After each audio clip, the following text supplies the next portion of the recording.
He sat behind his weapon, pointed his sniper at my uncle, and shot him in the road. I know everybody here today is angry.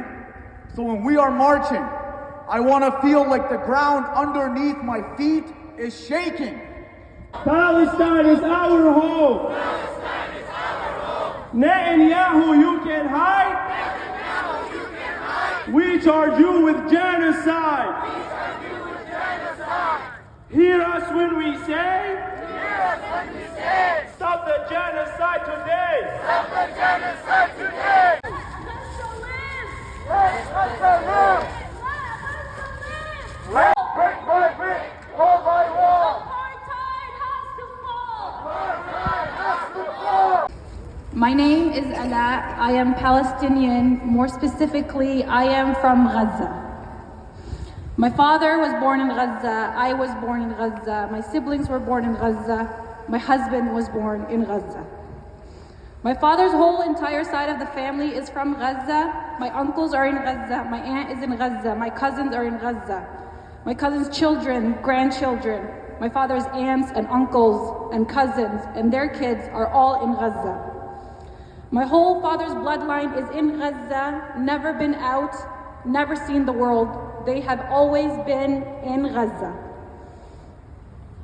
I cannot begin to tell you and explain to you the pain, the pure devastation, and the torture that my family has been through for the last couple of months. 2 months of torture, 2 months of worry, 2 months of fear. Fear that is so deep that it left my whole family paralyzed. Every day we ask if they are alive. Every day we ask if they are okay. But what is okay? Nobody in Gaza is okay. I am not okay, you are not okay. And we will never be okay as long as everyone sits around watching our people quietly die. My father, my beloved father, day after day, my siblings and I are forced to watch him suffer, a suffering I wish on no other. Day after day, we watch him suffer, a suffering that leaves us crippled just watching him so helplessly. My father told us at the start of this genocide that the grief in Gaza will enter every single household. Every single person will be touched, every single person will ache for someone in Gaza. I told him that this day I wish never happens to us. My father, being the protective man that he is, wanted to protect me and my siblings from the heartache that he knew was inevitable to happen. He wanted to prepare us in such a way that when the heartache does come, that we are ready for it. 2 days ago, I was awakened at 4 a.m. in the morning by a phone call that said, Abdullah al-Masri, Gaza. My phone rang twice and immediately stopped. I woke up frantically after seeing his name. I called him back quickly. The phone rang again, one time, and quickly stopped. I thought he doesn't have connection. A message later followed that stated, please forgive me as I am in no shape to talk to you by voice, but I will send you a message instead. He tells me that he has called just to wake me up, knowing that it's 4 o'clock in Windsor. I asked him what was wrong, a very, very silly question. He told me that I am sorry to disturb you, but I need to ask you for a favor. In that moment, my stomach dropped and I knew exactly what he was going to tell me.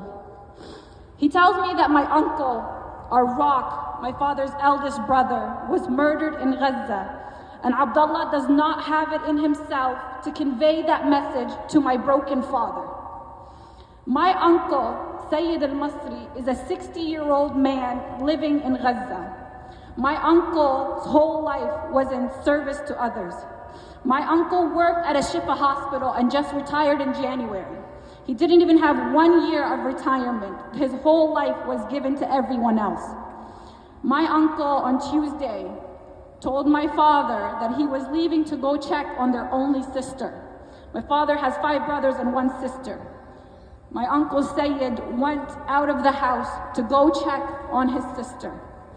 In that moment, an IDF criminal thought today will be the day that he ends my uncle's life. He sat behind his weapon, pointed his sniper at my uncle, and shot him in the road. Do not let them fool you when they tell you that these are unfortunate circumstances of war, that we are collateral damage and we are numbers. And unfortunately, war comes with a price. Do not let them fool you and convince you that we do not matter. To those who justify the killing of Palestinians when they bomb our houses, our schools, our hospitals, the exact hospital I was born in, all my siblings were born in, was bombed in Gaza. Do not let them fool you when they tell you that this is a product of war and they're targeting terrorists.